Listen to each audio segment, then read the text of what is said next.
चंद्रकांत खैरे आणि अंबादास दानवे यांच्यामधील वाद अखेर मातोश्रीच्या दरबारी सुटला आहे।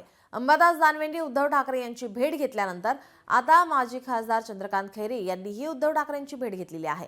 ठाकरेंसोबतच्या या भेटीमध्ये अखेर दानवे आणि खैरेंच्या वादावर पडदा पडलाय। तर आमच्यात कोणताही वाद नव्हताच, आता सगळं ओके, यापुढे दोघेही एकत्र कार्यक्रम करू अशी प्रतिक्रिया चंद्रकांत खैरेंनी दिली आहे।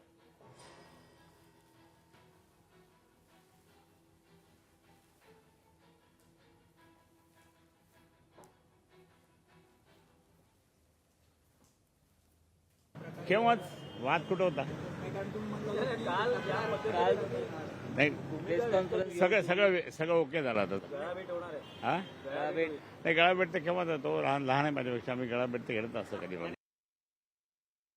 ते भांडू यासाठी राहिले की त्यांना बाहेर पडायचं, लवकर कुठेतरी दुसरीकडे जायला। ते काळजी करू नका, कुठेतरी दुसरीकडे दिसतील। हे आता एक फॅशन झाली आहे की मी नाराज आहे, मी नाराज आहे, मी नाराज आहे। हे पहा, मातोश्रीची कार्यपद्धती बदलली का एवढ्या वर्षात? नाही। संजय राऊत बदलले का एवढ्या वर्षात? नाही। त्यामुळे नवीन काय होणार आहे तिकडे जाऊन? तर हे लोक फक्त काही ठराविक लोक जे तिथं अंतर्गत नाराज होते आणि आता चांगल्या नेतृत्वाकडे ज्यांना जायचं असेल, ते लोक फक्त आता मीडियाच्या माध्यमातून भांडणं दाखवतायत आणि बाहेर पडतायत। कार्यकर्त्यांना समजून सांगावं लागतंय, पण या सगळ्यांच्या आतमधून बोलणी झालेली असेल असं माझं व्यक्तिशः मत आहे। लोकशाही मराठी ऐका, पहा, जागरूक रहा।